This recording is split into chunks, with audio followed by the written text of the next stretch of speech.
Now, oddly, I have a sort of a very strong positive feelings toward super cheap, shitty Easter candy.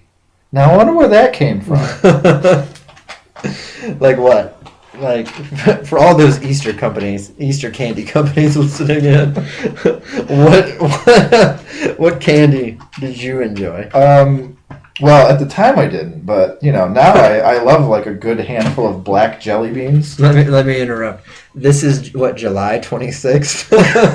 Yeah, we're doing our Easter show. Yeah, it's July 20 something, and yeah, so this is our, the content should be clear from now. It is an Easter show. I mean, yeah, a little late. It's true. I early. mean, he is risen, but yes, I guess you could sort of that sort of still blanket risen. applies. Yeah, I guess he's still floating around or something. he's about. When does he go back into the ground? Does anybody ever No, remember, it's the ascension. Right, but he has risen every year. But does he go back into the ground? Like, does he dive back down in so he can is risen the next Easter? Well, he like cannonballs back into Mary's crotch, like just in time for Christmas. Yeah, boom, exactly. Yeah, just in time. He always makes it back, and the fucker never has to buy anybody presents because he just shows up and it just has to be like, "What do you got?" Oh, this again. I'm never gonna not think about that now over the holidays. Thank you for that. No problem. It's a service I can render.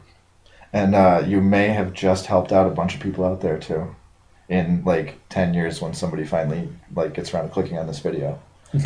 Oh, I thought you were gonna say that I helped them out in terms of deciding whether or not they wanted to keep listening to us. The holidays explained. Oh, okay. That's deciphered them. Yeah.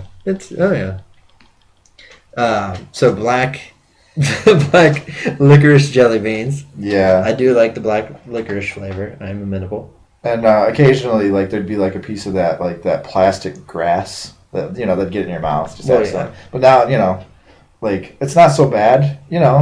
It's What, the grass? It's tasty. Yeah, it's tasty. Oh. It's good. You get exposed to it early, and it sucks at the time, but it's fiber. You gag on it at first, but then little Easter basket grass, delicious.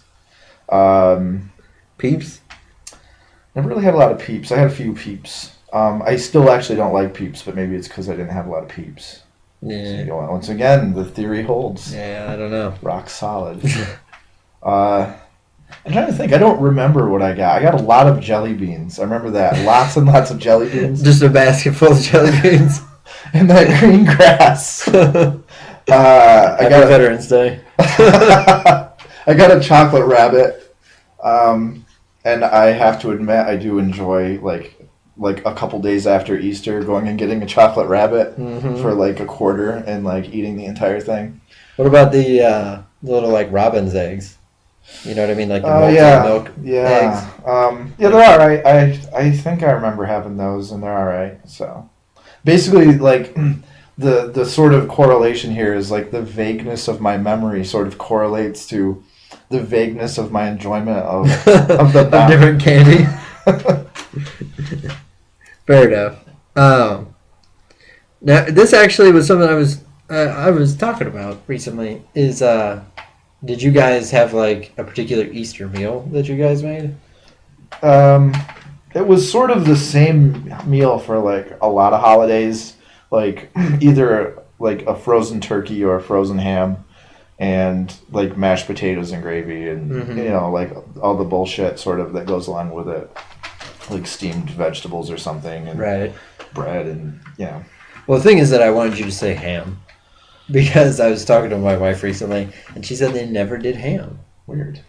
Her entire experience of eating pork products has been because of our marriage. Huh. Never did pork chops, only bacon. Never did ham. That's Just weird. Bizarre family. Is there some sort of reason, or they just don't dig on swine like Samuel L. Jackson, or No, I don't know about her parents, but she loves it, and it's not like they have some religious thing where they don't eat pork. There's nothing. It's just weird. They just don't do it. Wow, I wonder how many other people are like that. I'd never met any. That's the weird part. It's just fucking goofy. Like, we always had ham on Easter, and we always had turkey on Thanksgiving and Christmas. Huh. I've always wanted to try eating a goose. Yeah, because like you think of like Charles Dickens stories, like the Christmas goose. Exactly. I've never had it either. It sounds kind of romantic in a way. Yeah. And we live near a park that has a lot of geese in it, so the wheels started turning in the old noggin. About how many, and there's a fuck ton of geese too. You could just not even aim a shotgun and probably kill 12 geese. Yeah, and also they're annoying. They're very Canada annoying. geese, yeah. Like they mess up the park, and honestly, I don't know if this is just me, but I think things that are annoying would be more delicious.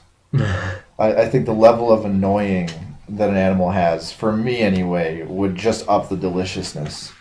And I think I want to explore that.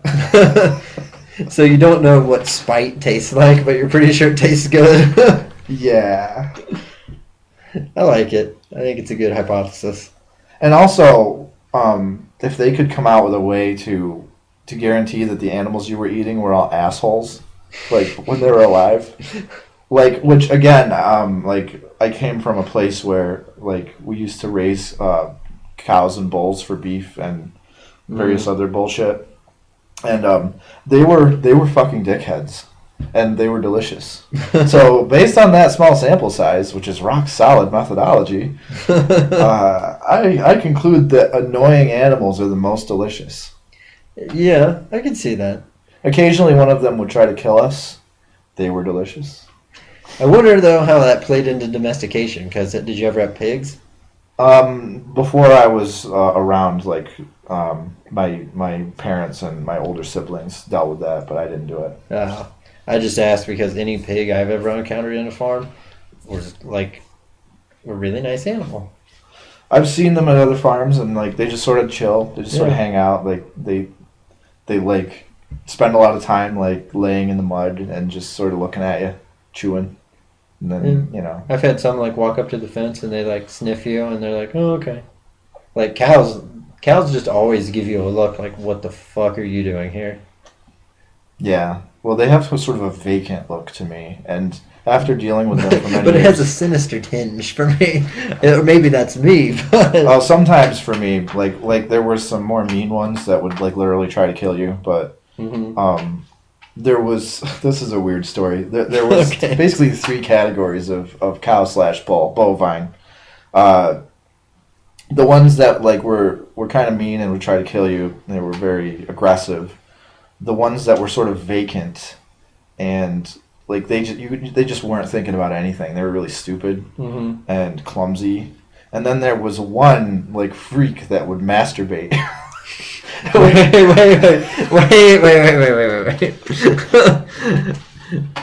I'm assuming it's a bull. It was a bull, yes. And I do have to know how he accomplished this. Was it obvious to it? Like if I had driven by one day, would I be driving by the farm and go, that cow's masturbating? Yes, you would. My God. Yeah, his name was Black Bull, and apparently the castration like didn't take, like you're supposed to put rubber bands around their balls and they drop off after a few days. It's just a phrase you don't hear too often. Castration didn't take. Didn't take took. Don't know what to say. Like we think that there was still like one ball, or I don't know, but it would sit like a dog in the field and like sort of like jerk off its dick.